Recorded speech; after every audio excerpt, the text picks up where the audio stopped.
18 of the best teams in the world competing for $1.6 million in prize pool. End of the day, there's 4 teams going home, but for now, it's LGD versus Orange Esport. Ladies and gentlemen, are you guys ready? We can't hear you. That's pretty weak, guys. Are you guys ready?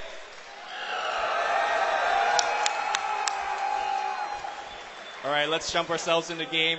LGD on the Radiant side, they do have the first pick and ban, and Orange on the Dire. But real fast, we are Luminous and LD, and we'll be covering the first 2 matches for today.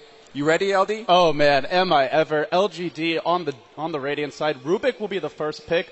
I really like what they've done here. They've gone ahead, they've banned out one of Mushi's strongest heroes. That is the Templar Assassin, as well as the 2 junglers. For me, Extinct, maybe not the most well-known player on Orange. Normally, it's going to be Yamate and Mushi who get all the hype, who get all the big kill scores. But it really is Extinct that sets the pace for this team. Banning out Enchantress, banning out Chen, that's a good way to try and limit Orange's effectiveness. There are some jungling options in the pool. Enigma is one of them.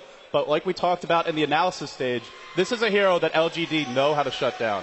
And right from the get-go, Nature's Prophet and Leshrac here from Orange, they know, like the analysis does say, they run a very wide pool of heroes, and they're going to surprise LGD here. LGD is going to be playing their own game.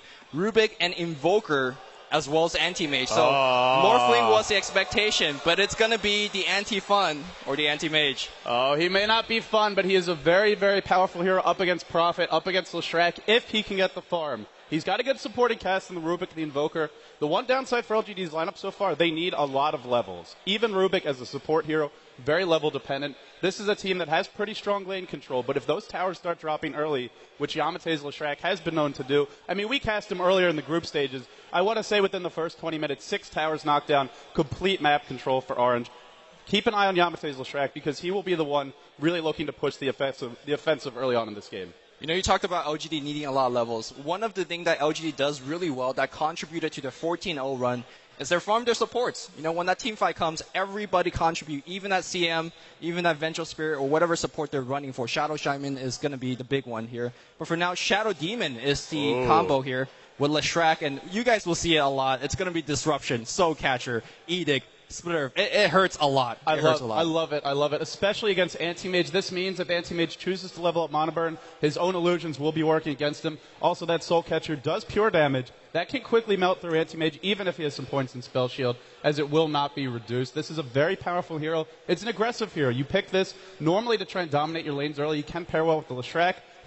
I think what Orange is going to want to do, though, is make sure the Shadow Demon is matched up in the laning stage against Anti-Mage. If he's not there in the early laning stage, look for him to try and find AM in the first 6 to 10 minutes, and then from there camp out, limit his farm, and really try and harass as much as possible. Yeah, a lot of respect bans coming in from LGD. They may be 14-0, but you talked about the Templar Assassin being banned. Broodmother's one of Mushi/Yamate's kind of go-to hero when they, don't feel too comfortable here. But Broodmother's going to get the ban as well, and a lot of respect, I got to say. Oh, yeah. We talked a lot about Sylar's Morphling. Mushi's Morphling is very powerful, and it's in the pool. Obviously, for LGD, they could look to ban it out here. So far, it's been mostly Extinct's heroes and Mushi's heroes to get the ban, so don't be surprised at all if Morphling is the final ban. His Replicate, because it also gets that Anti-Mage Mana Burn, can be a decent way to counter. Morphling, especially with Leshrac and Shadow Demon, gives you so much burst damage, a lot of mobility too, and whenever you have a Nature's Prophet, if you can get that hard carry, whether it's the Anti-Mage with the Battle Fury or the Morphling just getting some early levels in farm, you can spread the map. You can look to spread the enemy team out, not allow Invoker, Anti-Mage, Rubik to get their items up and then get aggressive. You can knock down their towers and then constant pressure in all the lanes. Don't be surprised if that's the way they go. Venomancers are going to be the 4th ban for Orange, and you guys wondering what's that about? LGD's been picking Veno and Invoker together a lot. Now, the obvious combos for it is Gale and the Cold Snap, but they just complement so well with each other. Invoker needs a lot of level. Venomancer give you a very strong early game with the Gale as well as those Plague Words. I mean, we talked about the push, right? There's the Edict, there's a whole bunch of trees, and you gotta need some counter push. And so far, there's a Fable, which is it's okay. It's okay, but they need a little bit more. Another respect ban here, Queen of Pain. You won't see LGD banning these heroes against other teams, but against Mushi, which I think in the pregame lobby they were chatting about. They were respecting Mushi quite a bit. I believe it was Yao who was actually just sort of showing his appreciation for Mushi. Mushi is revered even in the Chinese scene, one of the most talented, if not the most talented players in the world. He has been on and off this tournament. There's been games where he's gotten shut down early, And to me, that's going to be the big story of this game, too. Is he going to play a high-impact hero? We cast one game where they ran a tri-lane, off-lane CK. Mushi was playing that CK. He got no farm. The jungle got dewarded. He got nothing. And from there, he never had the impact. Queen of Pain is there that can have that impact, but it's banned. Morphling is still available. For LGD, I think they might look towards the Shadow Shaman here. It's a hero they like to run, can provide a lot of defensive power with the Ether Shock, with the wards, and also give you some push of your own. They love to run it in the tri-lane with the Rubik, the Anti-Mage, and the Shadow Shaman. They would need an off-lane hero in that case. There's a Windrunner available. What are you thinking for the rest of the draft? Where is LGD going to go? I want to see that Shadow Shaman. It's a really good disable. It'll give you a lot of range as well. The Blink Hex is always a threat, going back to the fact that they farm their supports. That Blink will be coming very, very soon. Sand King from DDC is a sleeper. I mean, like this. It's a powerful hero, especially in the hands of Sand Kings. You guys think Shackle Shot's good, but a 3-man Burrow Strike every single time, that's even better, because that Burrow Strike hits hard. Let me just tell you guys, in the hotels, the players actually are able to hook their computers up to the TV, and I'm pretty sure every team has been watching replays non-stop since the group stages action ended. We barely saw any of the teams. Oh, it's banned. Yeah, it is a Sand King ban. Right. It is a Sand King ban, but it's a respect ban towards DDC. No problem there. And, well, we're going to see what they're going to go with. It's a Tidehunter. They've run this in the offlane before. It's something we see a lot from Complexity, particularly Hannah Montana was mentioned earlier. We might see this from them down the road. This gives them a really good team fight now. They have an offlane hero, doesn't need that many levels, doesn't need that much farm. The one thing I'll say is whenever you see a Tidehunter in the offlane, which I'm guessing is where it'll be, it doesn't have to be, the Tidehunter there, but if he's there, he doesn't do much to stop the push. If he runs into the creeps with Anchor Smash, that's where Leshrack's going to drop a Split Earth, the Edict comes out, maybe there's even a Disruption, and he will take a fall if that happens. Right, I'm asking myself, what is LGD going to do before Tidehunter hits level 6? Invoker's not going to be too effective. Tide, I mean, he's a walking chunk of meat that gushes out sometimes, but Rubik's not going to do too much without levels either. If Orange wants to strike, they have to build his strike early. Leshrack can push down a tower at level 2. Nature Prophet is always at +1 gank. Shadow Demon Kunkka. Wow. This is something. Oh, man, this is exciting. If the Mouseboard guys are watching up there, and you know they are, this came from them. I know they're up there back in the back left corner. Shout out to them, but they do like to run the Shadow Demon Kunkka. Darer is another team that has run this. Yes. We often see it as a dual lane mid. You start off with Disruption, you drop the Soul Catcher, you follow up with a Torrent and then a Tidebringer, and you can kill almost any hero once you hit level 2 or 3. It's a very, very scary dual lane. But on the flip side, very strong offensively. Not the best hero in the mid to late game. He's just not that mobile. He needs a lot of items. He's not going to scale as well as the Anti-Mage. This is an aggressive lineup from Orange, but that is their comfort zone. That's what they like to play, so it fits their style perfectly. I love the pick. I love the pick as well. Don't forget X marks the spot against Anti-Mage. I mean, he's going to try to blink away, but you'll call him right back. Shadow Shaman's going to be the last pick here, which is no surprise. What we're probably going to see is Anti-Mage and Shadow Shaman as kind of a dual lane. We're going to see Tidehunter going up top, Invoker mid. Rubik's kind of the big question. Is he going to be playing the support? Maybe he's going to be a long lane. We're not sure. They could throw the Tidehunter there, or they could throw the Rubik there, but it should be a solo offlane. They're not going to offensive tri-lane the Anti-Mage. I will say LGD's done it occasionally. IG is the Chinese team that really likes to be aggressive with their tri-lanes, but don't expect to see an offensive one this game. Anti-Mage just not the best hero in that case, especially against Shadow Demon, because you blink in to go on the offensive, all of a sudden you're the one who's caught in a bad place. So they will run the defensive tri-lane of some kind, and then they'll have the other two heroes soloing. Almost certainly be Invoker solo mid. Now, are we going to see the Wex build? I think in this game you do want to go for that. I think they want a turtle play defensively. We've talked about this for a lot of lineups. This team needs to get 6. Until they get 6, for the Tidehunter, the Shadow Shaman, and Rubik, they're not that powerful. Nice Stalker here. And there's no surprise from Orange. They want to come out of the gate with guns blazing. I love it. You could go Wex Invoker build. Are you going to survive that long till level 12? Or maybe you want to go Exhort because you need the early game pressure. The silence is going to be so powerful in this game. You know, even a hero like Tidehunter, you silence him and then you ignore him. You kill off his teammates, then you go back to deal with him. Sure, you can drop the Ravage. You're just wasting it in the end.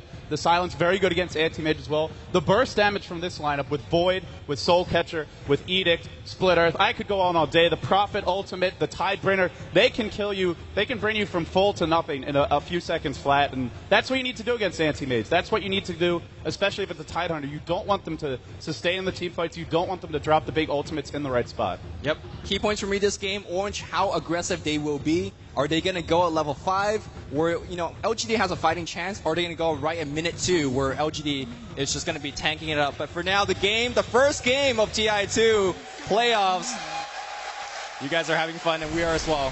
Yeah, in case you can't tell, the game is underway. Orange on the dire side. Yamate will be handling the Night Stalker. Mushi on the Kunkka. Ice will be playing that Leshrac. The support Leshrac, Sentry Wards and Observer Wards already picked up. Shadow Demon going to be handled by X. Not playing the jungler. This will be a side lane solo Prophet. It's going to be Winter. We're looking at an offensive tri-lane, if I don't say so myself. And I think that's exactly what you want to see coming from Orange. They want to be aggressive. They know LGD is weak, but to introduce the LGD side, do I have the time? Two teams are going to be clashing into each other. There is a tree to scout things out, so we probably not going to see too much action. Yeah, it's going to be handling the Invoker. It looks like to be a Quas-Wex build, but it could always change. Sylar's Anti-Mage, which, by the way, probably the highest earning when it comes down to fantasy players. He's done a lot of work there. We have DDC on his support, and I will go back to him, but he's going to be playing a very, very good support Rubik. DD is going to be playing the Shadow Shaman, and it seems to be the Tidehunter is going to be going up top. He is being handled by Xiao 8. Yeah, it will be that off-lane Tidehunter. Xiao 8 normally does handle that other solo role for his team. Again, is he going to find the levels? We'll have to see what the lane is. If it's an offensive tri-lane, if they're predicting this properly, and it's a Prophet there, he'll be fine. So if the lanes work out that way, the top lane will be very good for him. He might not win the lane, but he'll get level 6, and really that is winning the lane in the off lane. Middle lane, it's going to be Yao playing that Invoker up against Yamate on Night Stalker.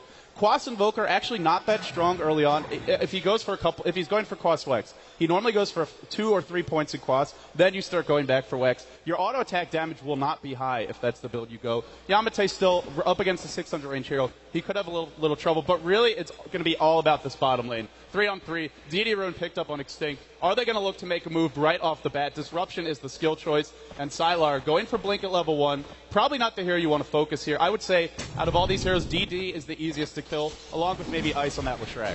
Yeah, DD's going to do a lot of work, but for now, it's X with that double damage. Nobody could get even next to the creep wave. Mushi's going to have a free farm time, and we talked about if he gets big, it's hard to stop him. You can see the positioning of these supports. They're just waiting for that go. They're waiting for the disruption. And, it's just a lot of lasting denies for now. The other nice thing about this lane is you have Kunkka up against a melee carry. So every time you walk towards the creeps, Tidebringer is going to be there to punish you. Now, because it's a tri-lane, we do see Torrent at level 1, but he should at least get a couple of points into that Tidebringer, and it will allow you to do some good damage. If you ever approach the creep wave, he's going to take a nice chunk from that. Very, very passive start. Look at Mushi, constantly animation canceling, trying to find those last hits. And the defensive posture from LGD, the pole camp warded. They definitely want to buy a pair of Sentry Wards and look to start doing these polls. Unfortunately, they didn't find it. They didn't put it down. They can't find it. Do you want to actually go off the lane and try to de-ward it, where they could jump on you at any moment? And it seems like that's exactly what DD's doing right now. He's got to be he's tangling around. He thinks it's going to be here, but unfortunately, it's going to be there. And he's wasting, again, a lot of time. If he's not there to protect the anti-mage, he could go down in a heartbeat. Yeah, keep a close eye on that bottom lane, because I'm sure as soon as I look away, there will be multiple kills happening. But middle lane, aggression from Yamate. Look how low Yao is dropping. Even Quas Invoker, the early bottle picked up. Much higher base damage on the Night Stalker here. He's not out farming, but he can look to harass, spamming that void, keeping Yao low. Yao is surviving it okay. He's doing better in terms of the farm, but Yamate will be able to rotate out of this lane, look for ganks. He's getting the levels, and that is the big thing for Night Stalker. Yeah, that's exactly the case. I'm actually pretty impressed with Sylar's 3 denies here against a tri-lane where, experience is already very, very small, where 3 denies is pretty big.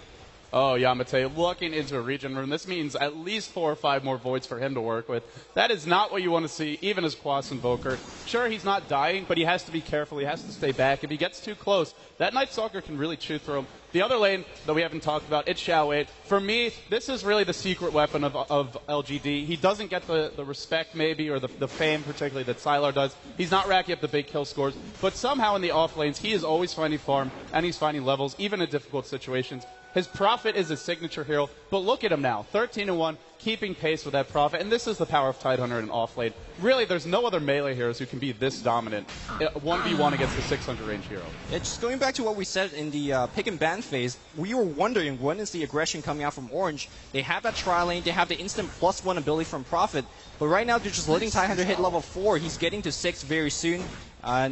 Do we have the aggression now? It's just, no, more harassing, more denying, and I think this favors LGD in the long run. I think Orange is okay with this. They want to get their Night Stalker up to at least level 5, ideally level 7. Prophet wants to hit 6. For me, that's the moment where we're going to see that sudden 4 or 5 heroes converging on the bottom lane. And even though it's a big investment to send 4 or 5 there, if they get 2-3 kills, it's going to be worth it because most likely they will be mowing down the tower with Edict, with the Treants. Actually, that's one thing we haven't looked at. What is Winter building here? He is going for Treant Max first. Nature's Call, 2 points already into that. This makes perfect sense because it's not enough to get the kills against LGD. You need to lock down the towers. You need to limit their space to farm. Telekinesis on the bottom lane, on Namushi. They throw him back, and that's going to be it. You know what doesn't make sense is Leshrax going for the Lightning build, skipping Edict, which is considered one of the highest damaging spell in the game. It's a great combo with the disruption and the lockdown power of Kunkka, but he's going to go for a Lightning. He just wants the AoE. This is such an interesting exchange. And it's such a interesting way to build this hero. This is odd. The one thing it does for him is it lets him stay farther back. He doesn't have to run. And for Edict, you do have to be next to them. But it's also a lot less burst, and I really feel that Orange, it's all about the burst damage. It's all about quick kills for this lineup. Even if an extra second or two is the difference between Anti-Mage blinking away, Tidehunter TPing, and dropping Ravage. We're not at that point just yet, but it will be coming soon. Still, passive game so far, but look at Sylar already up to 8 creeps, which doesn't sound like a whole lot, but in such a difficult lane. Up to 10 now, Torrent's going to miss. And as soon as, if they ever leave this tri-lane, the action he'll really have free farm at that point. We've seen it before from him. Well, Ice has definitely left the tri-lane on bot. He's got himself invis. Yao has seen it. He has a ward on the bottom, but he's a little bit greedy. He wants to last it. He was using Cold Snap to do so as well. This is not an easy kill to find. I really think they need Edict. So, we'll have to see. For the moment, he is going to journey back towards bottom lane, look to set up kills. Have to credit LGD's positioning in this tri-lane. The supports have not gotten caught out once, and if you're even slightly out of position, that's where you're dead. Yeah, exactly. Yep. On the top lane here, checking on the Tidehunter, level 6. He will be beginning to conserve his mana as well, pick a teleport scroll. How ugly would it be for Orange to make a go, and then a Tidehunter TP's in, and those Ravages will be coming out again. Yeah, Prophet TPing in, dropping the ultimate. That's nice. That's cute. Tidehunter TPing and get the hell out of there. That is a very angry, very large fish man. Sprout, Prophet ult gets dropped. Xiao 8 on the top lane, dropping low. He might go down here. Need 3 more auto attacks. Winter, not going to find it. Oh, he's going to live with 30 health. Oh, Xiao 8, the escape artist. That Stout Shield really paying for itself there. Stout Shield and Kraken Shell. It's doing a lot of work. But the passiveness of Orange, are they actually doing okay? Double damage gets picked up here on top lane by Yao. That's yet another passive lane. Orange, how are they creeping? That's the question. 29 creep kill here on Kunkka. 14 on Sylar. Now, that might seem like a big lopsided number, but it's kind of no big deal. Sylar will get this farm eventually.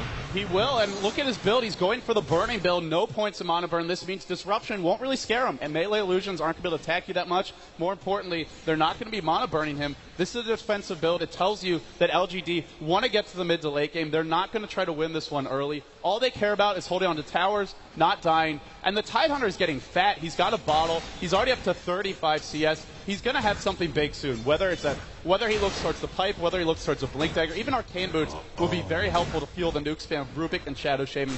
The one thing I'll say that you have to give Orange credit for is they're not letting this tri-lane pull freely. That's something LGD always like to do with the Shadow Shaman and the Rubik, get a lot of levels that way. They are being slowed down. Yeah, they are. Cutting away that option to pull is pretty big against the tri-lane. Mid lane. TP from Winter. Looking to go here on Yao. The silence. Yamate might get his kill. That Void already used. Oh, so low. Are you kidding me? On the bot lane here as we do see the initiation. Sylar doing the right click. There's oh no, Orange X. He's taking a lot of damage, and that's going to be the first kills of TI2. Blink up. There's a gun for the kill. Mushi trying to phase out. He's going to be fine. Jetpack rockets on that courier as well. No. But more diving coming on the bot lane. Yamate, he wants to be part of the party as well. He's got dust, and he's ready to hunt. It is nighttime. It is so dangerous. But they see him. The courier spots everybody out. What a fortunate courier that was. Overall, LGD going to be happy with that trade. Their anti-mage gets a kill, and when you're not farming well, that's going to help you out quite a bit. Rain of Health picked up. We'll have to see if he actually goes for the Battle Fury, but mid lane. No, Gush on the bot lane here. Blink and Shackle. Mushi in big trouble. Disruption trying to cancel. But look at the right click power. Where's the blink? Anti-mate dodge. Nicely done. Ether Shock gets a kill, and Gush, no mana for that. But back to the mid lane here. The dive on this tower. Looks like Yamate last hits this one. And this tower is so important to ward off ganks.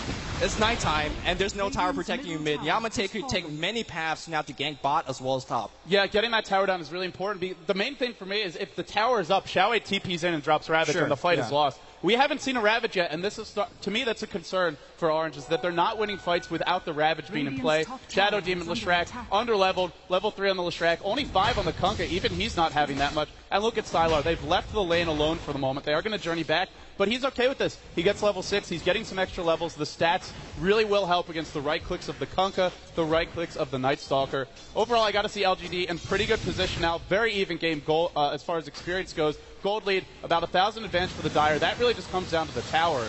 And LGD breaking more or less even at this point. It's not enough for Orange. They got to keep the aggression up. They got to find some more openings. The Prophet Night Stalker need to work as a dynamic duo, as a tandem to find the kills. They can't be going in one at a time. Well, they know where the anti-mage is. They got him surrounded, but that's just not enough. You got to have a lot of stuns.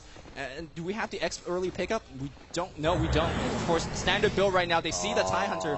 How do you actually dive this anti-mage with that Ravage? You just can't. And Xiaowei has what he needs. He doesn't really need to farm mid lane, though, as Night Stalker runs in. So far, Orange just not finding too many kills. Look at the investment this tri-lane is making right now. It was great early on. They shut down his farm. But now with TIE Hunter just camping out the bottom lane, anti-mage can free farm. If you run anywhere near him, immediately he's going to look to kill you off with the Ravage. And Xiaowei is going to rotate mid. DD as well. No smoke for LGD. They really do enjoy their early smoke ganks. They're a bit under-leveled, so perhaps that's why.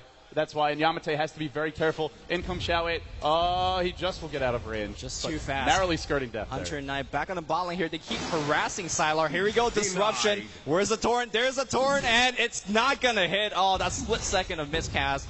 And that's going to save Sylar a lot of damage, and that's going to be it. And he has opted for a single point monoburn, but still not leveling it up. DD rune for Yamate. This could be huge. Is he going to find a kill? Look at the position of Xiaowei. Very defensive They see posture. everything. They got wards everywhere. You know, you talked about OGs. Oh, bottom lane. Sylar, they're diving in. They want to make a go. He hasn't blinked yet, though. Sylar will be able to get away. He's got to blink soon. He's getting caught out. They're perfect spread here from Orange. They're not letting him escape, but in comes DD. Holds him in place. Blink away. Now he comes back in. He wants X. He will find him. Overextension from Orange. The defensive power of LGD. The Ravage was dropped there, and what do you know? They get 2 kills. They get 2 kills. Ravage is used, but in such early game, it does not really matter. LGD doing great. You know, we had to ward off the Orange aggression, and they did beautifully. 10 minutes in, 5-1. They're leading against a Night Stalker, against the offensive tri-lane. They're doing great. Top lane here. They're diving for DDC. The TP out. He's going to be fine, or will he? The double damage of Yamate. Oh, man. Beats him to death there. Yamate with a big play. Level 9. This is a Night Stalker already in his prime. The wings fully extended.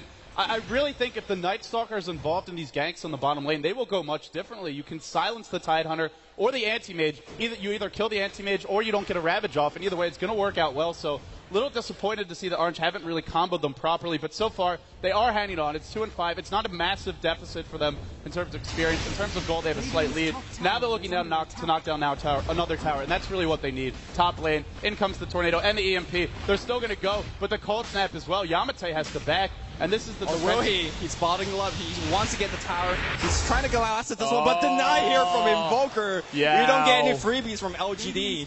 But you know what? DDC died on the top lane. I'm glad that he went top, though. Again, this goes back to the Chinese loving to farm their supports.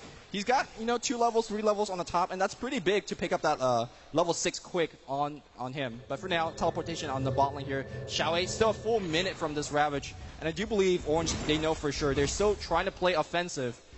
You know, the one thing I like that's going well for Orange is when we saw them run the offensive tri-lane last time, it just completely fell apart. Mushi was the one who suffered. He's getting some levels. Bot lane here, he's got the dust. He's seen it here. Disruption, the void at the right click. DD says, how can you guys saw me? The observer ward here, seeing down the invis, and the immediate dust. What reaction, what knowledge. Always come prepared, the mantra of Orange today, and now they look to push. Unfortunately, only 2 points in Edict, and Sylar can look to defend this. He has picked up the power treads, a little bit more HP, still not committing to his item here, really wants to see if he needs to get involved. So far, they're on the back foot a little bit. It is Orange who are applying pressure. They're not quite breaking through. They're not overwhelming LGD. Ravage has cools down about 5 seconds, and if they look to dive again, it could be a big mistake. You talked about the warding earlier. It has not stopped. Look at the lane wards. This is what you need against Night Stalker. You really need to know if he's looking to set up a gank in your lane, and lane wards are the best way to do it. Yep. They're keeping Sylar alive. You can see Sylar is adjusting his build. Normally, if you're going for the Battlefield, you just go all the way. You don't actually upgrade the power treads. He's a little bit afraid, man. He knows the void's there, so he's going to be going for the power treads for the extra HP. Oh, Ice. D-Wards, great job by him. It's a small little thing, but this could set up some kills on the bottom lane. The tri-lane is still here for the moment. Yamate is farming neutrals. Really not what you'd like to be doing as Night Stalker, right as this first night's about to end, but at least he's getting something out of it. The second night is going to be the key point, because by that time, Sylar will probably have his first item, whether it's a Vanguard and something else, whether it's a Battle Fury, maybe working towards a Manta style. This first night has not gone amazingly well, but they did get 2 towers, even though one was denied. That means less map control for LGD, and it means more investment in terms of wards for the supports. And the one thing I'll say is, how many times have we seen DDC DD with an 18, 20-minute Blink Dagger on these support heroes, the Arcane Boots up? We're not going to see that this game. I mean, if you look at the levels, DDC's level 6, Shadow Shaman's level 6. How are they finding these levels? Meanwhile, comparatively, if you look at Leshrac, he's 5. Nature's Prophet, he got the top solo, so he's a lot higher. But here comes the push, immediately turns level 6. Serpent Wards. I thought LGD was supposed to be on the defensive. They're going right at the tower. The TP gets canceled, middle lane. Oh, Yamate elects not to come in. Now there's 5 heroes grouped up. LGD want to do some pushing of their own. Oh, they throw Mushi back. Mushi's in a lot of trouble. There's the boat. It's going to hit. No, it's not. Are they going to be able to get away? He's going to go down. Ice running for his life. Ice takes the fall. And LGD having more heroes at the point of attack spells doom. It's a backstab attempt coming out here from Winner, but in the end amounts to nothing. He has the TP out. LGD, their team play is exceptional, and unfortunately Orange, just not everyone there at the right time. Even if Yamate's there, I still think they're in trouble. The Ravage wasn't even used, and whenever that Ravage is dropped, generally the fight is over. I'm glad you brought up the fact that LGD they got more player here on the points of attack.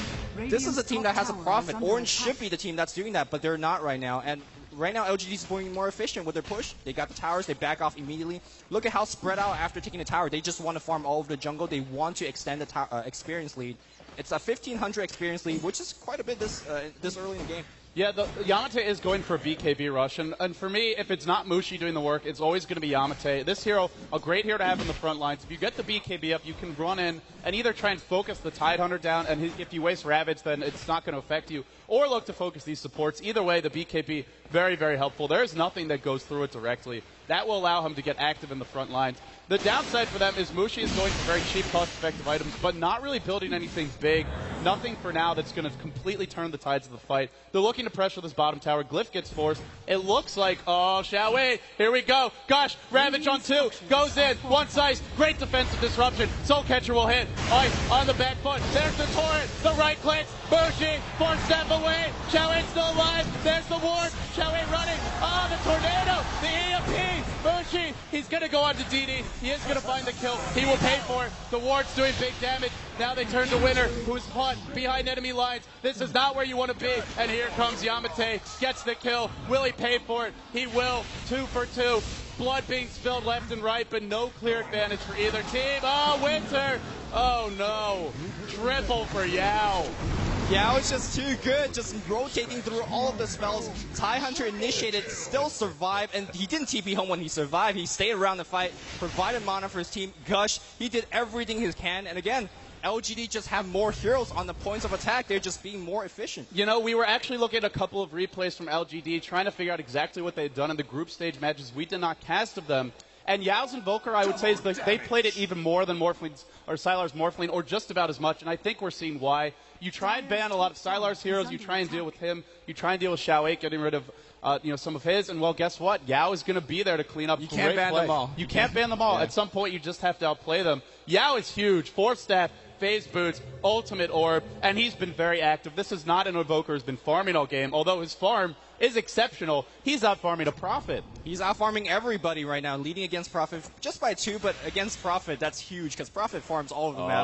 I'm sure everybody knows because when you play enough pub games, that Prophet's stealing your farm. And look at whenever Sylar's farming, the supports are following him. They're not leaving him out on an island. They want to make sure that he gets up the Battle Fury, and then he can split push, then he can solo farm the jungle, and the team can play that 4+1 style. They're being very cautious here, and that makes it so hard for a team like Orange that relies on mistakes, that relies on bad positioning to get those openings. Well, LGD is not making too many mistakes, if any, but LGD, they want to force some mistakes.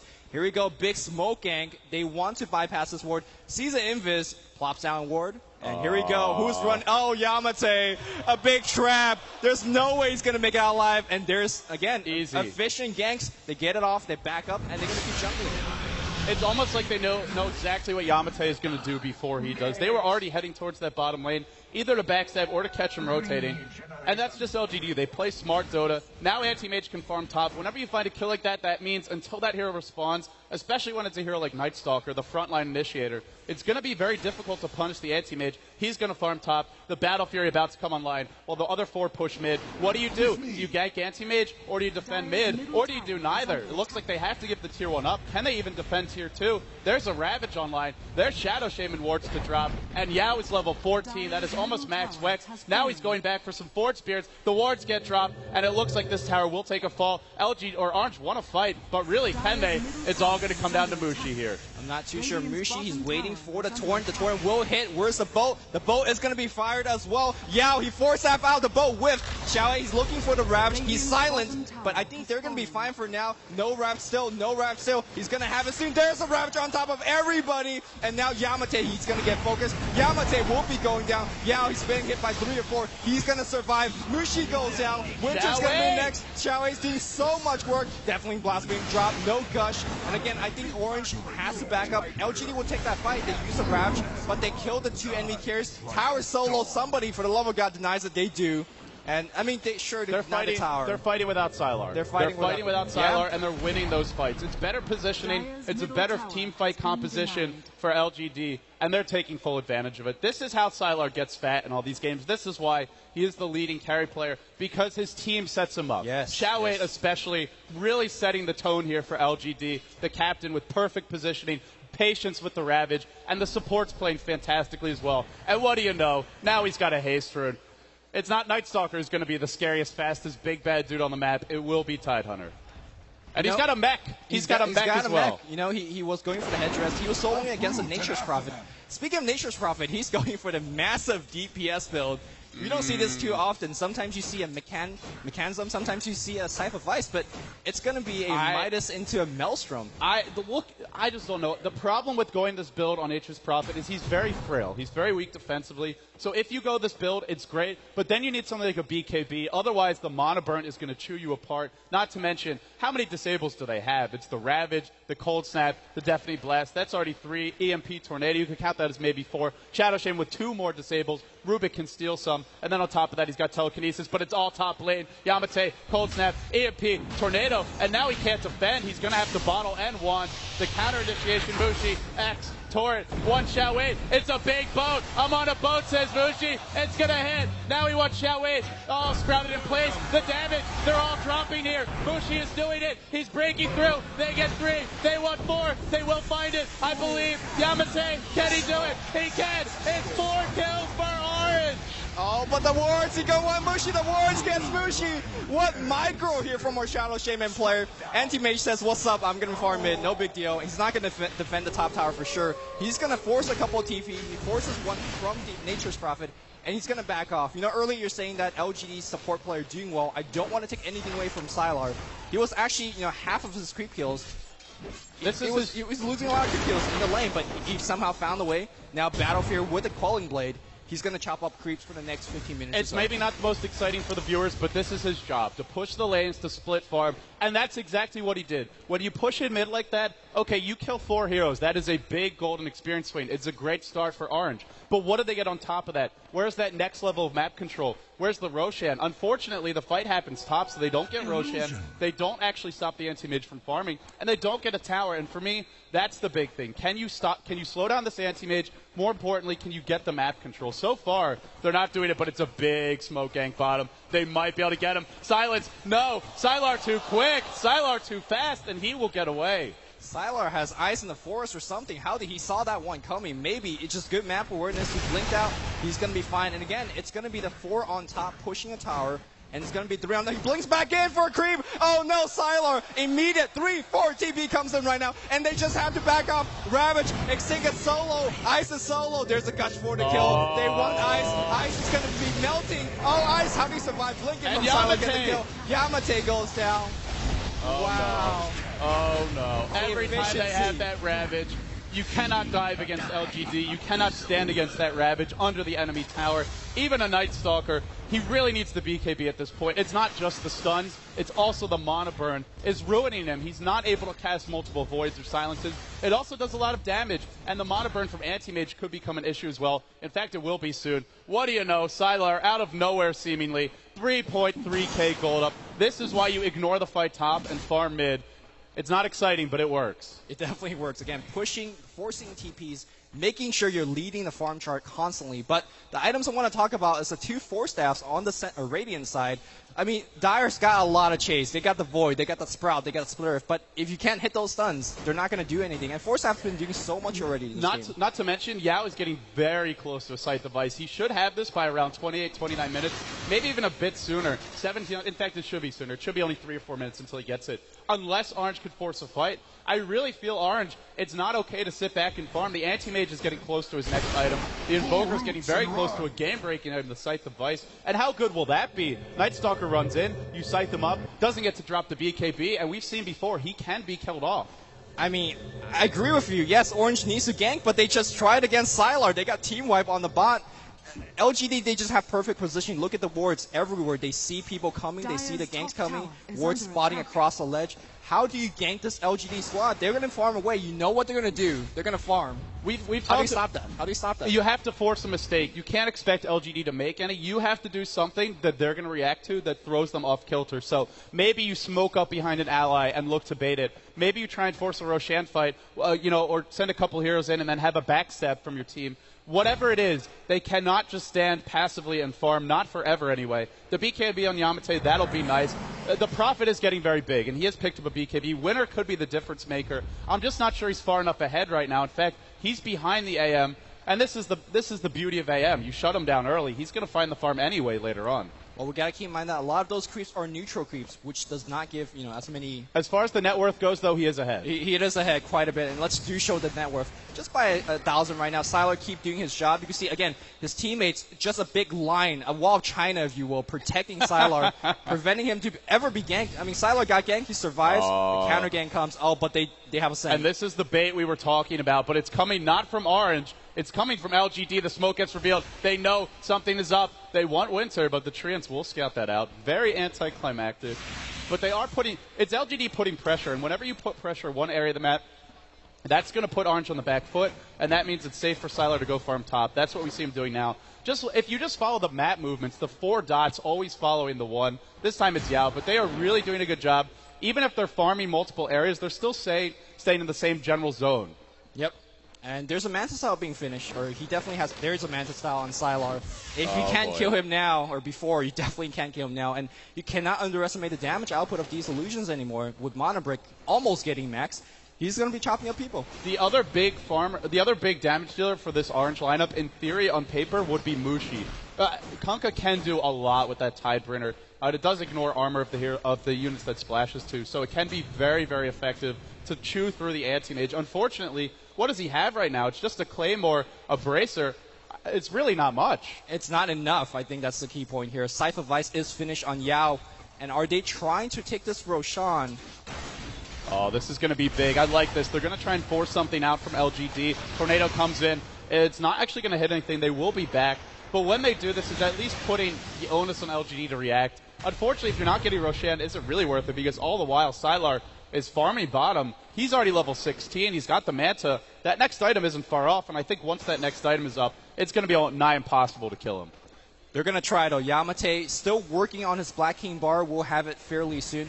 I think right now Orange is waiting for those key items to be finished and make sure before they make a go. You can see like Shrek, he's going for his Black King bar as well. Black King bar is finished on Winter. They just want to have that 2 or 3 BKB before they make their big go. So do expect Orange to buy their time, and then they just want to go for a Hail Mary, I want to say. Oh, yeah, definitely. Yamate pressuring in the middle lane, but here we go for LGD. 5 heroes grouped up. They are going to force the issue. And how do you start to fight this lineup? The BKB is not yet ready. He's 300 gold off.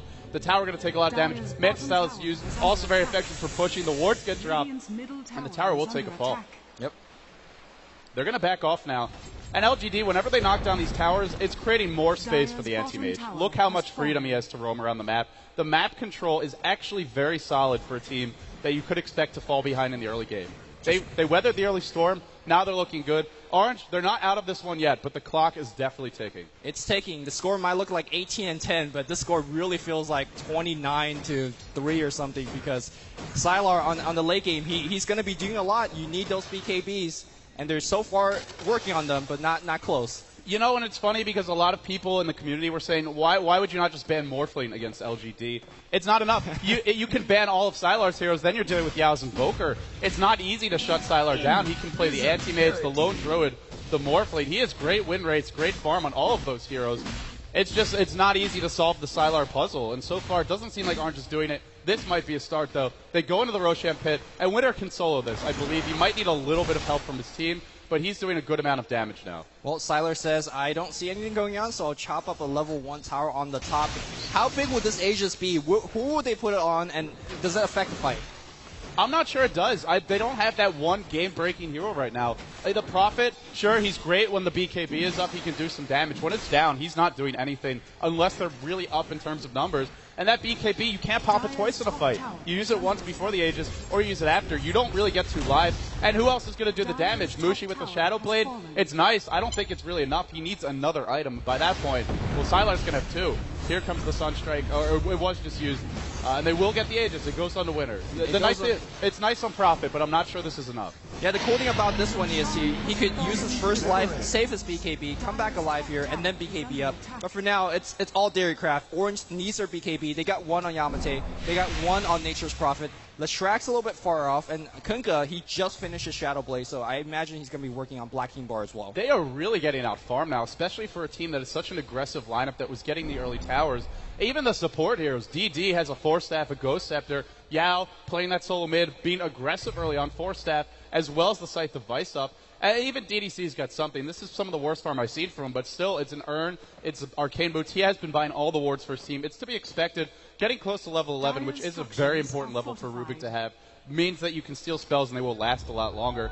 We haven't really seen the full power of Rubik in this game either. Telekinesis has been nice, but he has not been stealing any big spells. If he does, that could just be the icing on the cake. Oh man, if he steals a bolt, oh god. So going to be some bolt on bolt action, but we'll leave it in that later here. Sylar's got his Black King Bar. We've been talking about the Black King Bar on the Dire, but Sylar's BKB is kind of different. That means he is actually going to be chasing you with a BKB, aside from using it to survive. And he's basically immortal when that's up.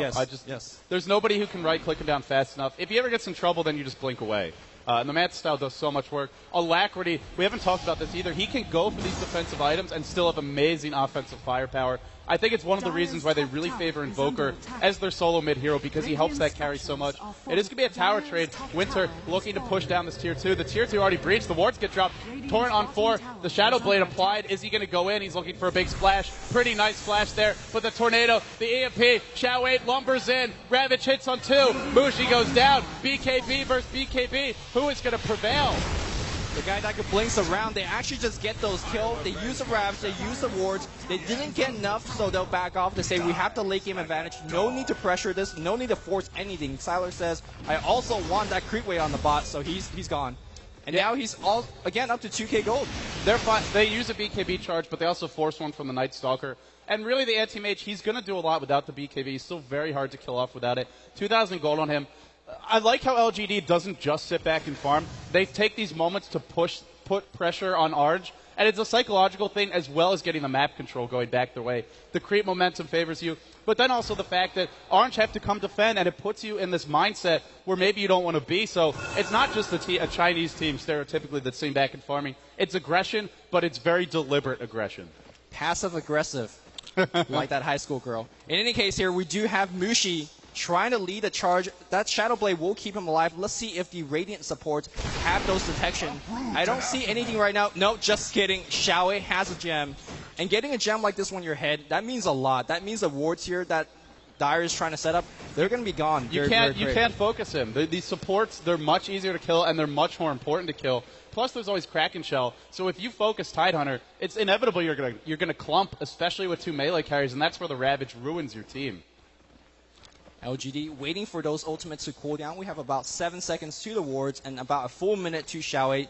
do look towards LGD to be aggressive once that Ravage is up. The Team 5's there, they have the advantage, they have the late game advantage as well, so they'll take a chill, wait for those ultimate, and they're going to go again. They'll keep going until Orange shows them a good answer. And look at the net worth just continuing to climb for this anti-mage. 18,000 gold. Wasn't it only 5 minutes ago he was 1,000 ahead of Profit? Now almost 3,000 ahead. Hex, the right clicks on Winter. Will he survive? Not likely. He's going to try to make it out there, but just no chance. He uses the Aegis as well. Now, he does have the Black King Bar.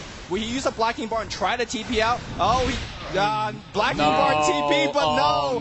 Sylar just right click too strong. He'd even need a Manta for that. Disaster. Absolute disaster for Orange here. The Prophet, he does a buyback, but he won't be buying back with BKB. Because they dropped the wards, they may not look to go high ground, but this is going to let them push in all the lanes. And this is your core farmer. This player, this Prophet has turned into the one position in terms of the amount of farm he's getting, in terms of the amount he's been expected to carry in this game. Yamate has no damage. He's just got tank items, the BKB, the point booster. Mushi's got a Shadow Blade, but there's nothing else. Torrent will hit on Sylar. In they come. The Night Stalker Void, but Sylar just blinks away.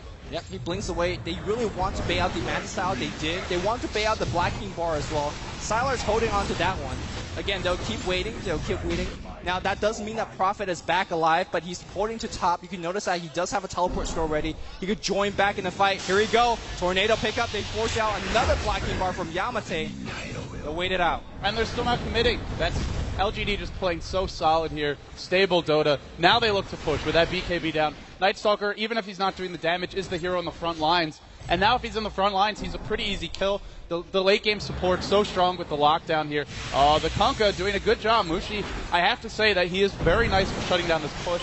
Even if he can't really chase effectively and fights too much, he can provide that bit of burst to try and mow down the creep wave. And LGD is really pressing here, perhaps waiting for the Shadow Shaman wards, which are only 20 seconds away. LG's got to worry about the tier 2 tower on the mid lane. This is the advantage of having a Prophet on the defense. Wrath of Nature will push everywhere, and that means you have to go back eventually. But for now, they got a little bit more time. They have the wards coming out, pull down the next creep wave, and I think that's exactly what they're waiting for. Yeah, such patient play. Xiaowei, not quite level 16, but getting pretty close. And they really don't need the level 3 Ravage. Level 2 is very solid. Sylar, he has picked up an Eagle Horn. No buyback on him. If they lose this fight, Orange could look to knock down some towers, at least get some semblance of map control back their way. But they're not going to get Rax, and more importantly, they're not going to get Roshan. Because of the timing of this fight, both teams posturing here. Ice will get hexed, blinked in. Sylar assassinates him, gets disrupted, and he's silenced. Soul Catcher as well. He doesn't care. He pops the BKB, needs to focus the tower. He will do so, and he's going to blink away. They're actually still not getting the tower. No, they're going to back off. Says BKB's over, Manta Style's over. We'll go back in the fence. Man, LGD, they're just not in a hurry. Why would you be? You really have the better late game. You have the better team fight right now. Unless Orange get a bunch of damage items up on Mushi, on the Night Stalker, and the BKBs up on the Kunkka as well as the Leshrac. I mean, they're too squishy right now. We saw a single hex spells doom for anyone. Yeah, I mean, right now the BKB are slowly being built up. Leshrac just died, but he's going to respawn with a little bit more gold here. But I just don't think they can keep up with Sylar. Sylar just getting the entire map of farm. So what do you do now if you're Orange? Do you try and force the next Roshan? Do you go for a smoke gank? Do you try and bait someone? Do you just sit back and farm and hope for a mistake from LGD? I mean, there's got to be something they can do right now. They're on the back foot. They're not in a good position. But until the racks go down, they're not entirely out of it. What do you think their plan is? What should their plan be? As awkward as it sounds, I think you need to farm for your BKB because right now LGD just don't have any opening. If you want to do for smoke gank, it's hard to actually go past a Tide. If you want to place down wards or try to counter ward, Tide's got the gem. He's going to just out counter you. It's hard to set up gank on anti-mage. He's got the BKB, he's got the Manta, and of course the rest of force staying together all the time. I think right now Orange is out of option, and the only option left is just to sit and farm. Yeah, it sounds weird, but at some point AM will get capped out. He pretty much already is. He's got a TP scroll. He could replace that with Boots of Travel, but he wants to have an item slot for the next Aegis, which will be coming up pretty soon, in a couple minutes' time. So AM's pretty close to being topped out, and the rest of these heroes, they don't deal well with BKBs. Ravage is useless. The supports, they're only good if they get off their nukes or their stuns before the BKBs are popped. I'm with you. I think that is the way to go. And LGD, they're going to do what I thought maybe Orange should have done earlier. Smoke up behind the carry, pressure bottom. This is pretty obvious. It's pretty damn obvious. I doubt Orange is going to fall for it. But we'll have to see. A single misstep, and that's going to spell Rax. And I think it's a good time to check who actually has buyback right now. Yeah, buyback go is going to be key here. But Yamate has one. Same thing with Leshrac. That's it. I'm not sure how important for his buyback. MKB is finished, but the wards, they're down. That tower is going to be exposed. The pipe gets popped. There's a glyph being forced out. Tower's going to go down for sure. LGD, no need to force in the fight here. They just pop the mana disruption here on the anti-mage. No BKB still just yet. Silent losing mana down to about half HP. Blinks back out. Again, they just got the tower and they just backs off.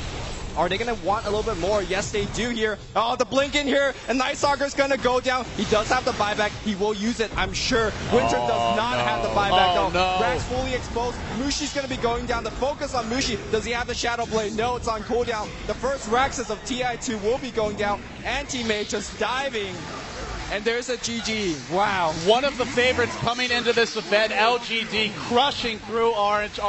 They went for something that fits their style. They go for the aggressive blades, but in the end, it's just not enough. LGD, they play that safe Dota. Xiaowei on the off-lane Tidehunter. For me, he's got to be the MVP of this game. The Ravages, so well played by him. Really doing a good job. In the end, LGD, it's 1-0, but we will be having game number 2 soon. And let's hand it back to the analysts on the front table. But right now, for now, look at Anti-Mage's farm. 350 creep kills, 614 gold per minute. He didn't do it by himself, but he did it quite a bit. How do you stop Sylar? I just don't know. With this team behind him, backing him up, who do you ban? I mean, maybe you look towards Yao's Invoker. He did a lot of work early. Maybe you just look to try and match them in that battle. But we're now ready to hand it back to James at the analyst desk. Really exciting game 1. All right, then. Okay, so welcome back to the analyst desk. Game 1 of this best of 3 is over, and as you can see, LGD will take that particular game. And guys, Sylar, bottom lane, it's not just him, obviously, that's making it happen, but they just couldn't do anything. They couldn't shut him down. It was just an 8-0.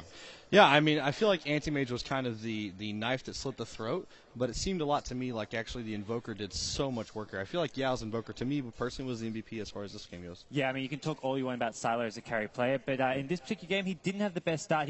The way Orange set up their lanes with the tri-lane against him at the bottom lane, he fell behind early on, but the Invoker created space, as did Xiaowei on the Tidehunter at top lane. He got the fast level 6, and from there on out, he never farmed again. He was the lead CS fairly early on, but then it got to a point where he just started basically playing as a support role, and it was really impressive play from him. Now, what do you think about Yamate? Because he obviously was up against Yao on the Invoker mid, and he did get a few of the early runes. But did he do enough for you on his Night Stalker? I mean, yeah, Night Stalker's a difficult hero because he's kind of a steamroll hero. If you get that first kill off of a rune, like he got a quick double damage. I think he did get a kill or two off of that one. He did get a quick regen that didn't do a whole lot for him. But, I mean, Night Stalker's a momentum-based hero. If you get a couple kills early, he can dominate the map. And while he got a few, he also died a whole lot through all of those. I think his final score is 4 and 5, I believe. Yeah, they were definitely saying over in the comments, Lumi and LD, that he wasn't involved in those fights. No. He wasn't involved in a lot of the fights down bottom. Do you think that would have been a factor? It's a hard hero to get involved with when you're having those team clashes. I mean, he's great for those sort of small-scale ganks, but the way LGD plays, they group up as 4 or 5 whenever Anti-Mage was getting ganked. They brought the Tidehunter, they brought all the TPs in, and they backed him up. And that's not really a scenario where Night Stalker can get kills or be all that useful. And the mismatch at mid lane, going up against an Invoker, it's not an easy lane for a Night Stalker to win or really get much farm, so he just didn't do all too well there. Yeah, the biggest solution to a Night Stalker is typically team TPs, and LGD's team coordination is just too strong. I feel like Night Stalker's a hero that actually is never going to succeed against LGD, because every time you pick it, you're expecting, oh, I'm going to dive in on somebody, we're going to get a nice initiation. LGD's like instantly on there, all 3 TPs in, no success. Yeah, and we can actually take a look at one of those team fights. I do believe it was one at the bottom. I think there was a triple kill over for the Invoker for LGD, and it just... From there, it just kind of, I didn't want to say go downhill, but LGD just held on to everything they earned. Yeah, as we were talking about, we mentioned how Sylar, he got a lot of kills, and he ended up being, as I said, the blade that slit the throat. But really, I think this is what does it here. This is a wonderfully executed team fights on both sides. We see some torrents keeping people alive. The first one to go down, I believe, is Ice's Leshrac there. But as you see here, look at Lebby running away there with barely any HP, able to get away. We see a ward drop running Mushi away, but Mushi ends up going down here as Invoker does pick that kill up. We see another counter gang on Winter here. This is just fantastic. Yamate dives in, ends up picking up DDC anyway, but Invoker is the one who cleans up all of these. And the last hits on Invoker are not something you want. Picking up all this early XP. As a mid-game monster, there are really few who can compare with Invoker.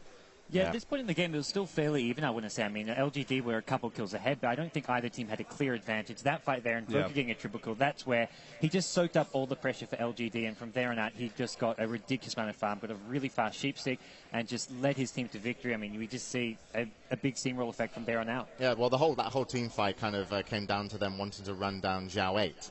On his tight hunt, who managed actually to stay alive the whole fight and then still assist into the kills that the Invoker of Yao got. So, Bruno, anything to say about the match? Or Yes, I thought you would. I thought you'd have something. I always do. I like your analysis, but I just want to say that LGD won because they're AM pickers. So that's still like not a true pub. Yeah. You're not living up to Statman Bruno. Top 15 hero AM, top 10 AM players, Sylar. They were 16 of 12 something. Yeah. They're like 100. I think Anti-Mage is somewhere around 138-0. I think in recent pro games. Okay, so obviously we just recapped the first game. This is going to be a best of 3. So let's talk about the next match that's coming up. LGD are 1 win away from moving on to the semi-finals and $25,000. And Orange Esports have one last chance to play today. You know, if they win this, of course they get another game, but this is the only game they play today. What do they need to do to bring this back?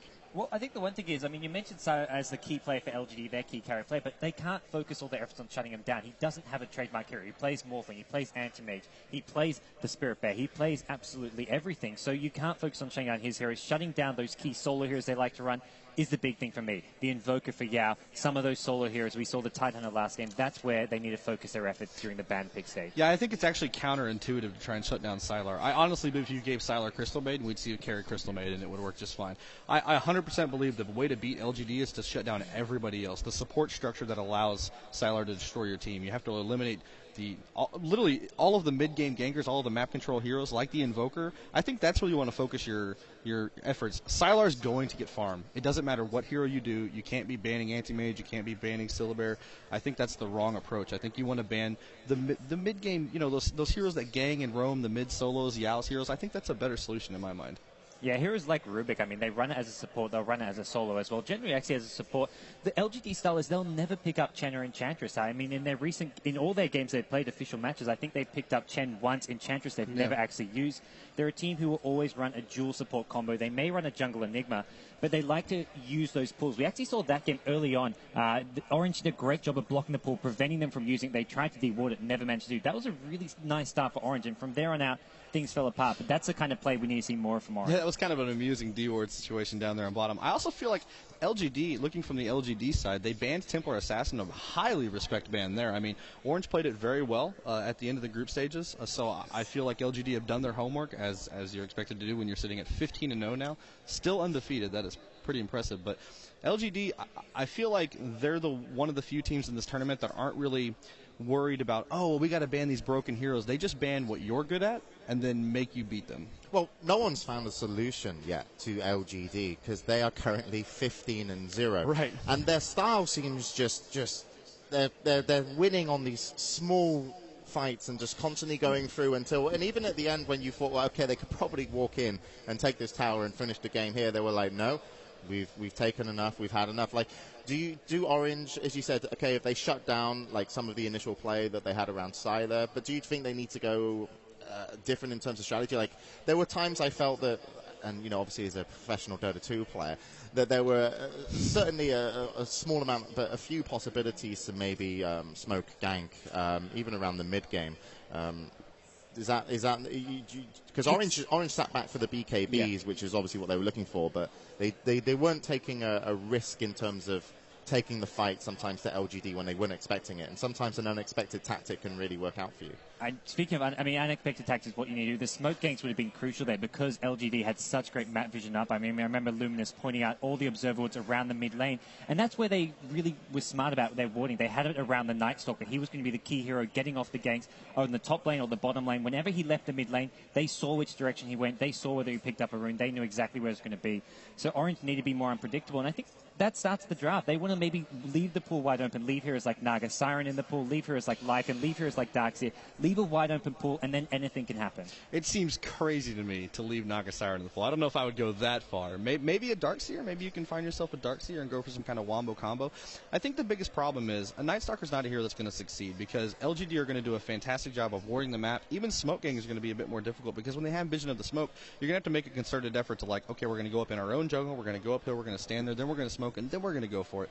Whereas LGD are going to be like, look, we have vision all through the middle. You're not going to be able to smoke around Roshan. We're going to know about that. Can they beat LGD at their own game? Should Orange pick up something like an anti-mage, a Morphling, go for a hard carry? Mushi has played the Morphling really well. Is that something you think can work? Or so I don't know if the plan is to try and out-incremental advantage the best incremental advantage team in the tournament. I think a much better strategy is to try something. I mean, you're in the winner's bracket. You had the opportunity to try something. Game 1, yeah, you win a little standard. You did try Night Stalker. It wasn't completely standard. Fair enough. It was a bit different but I feel like now that you've lost, you got to do something else. It's not going to work. Clearly, LGD have shown that that's not going to work. So, Bruno, do you see them staying with what they play? I mean, have Orange been, adventurous in terms of their bans and picks throughout the tournament? They do have a secret weapon, which they haven't shown yet. They do love to play Bad Rider.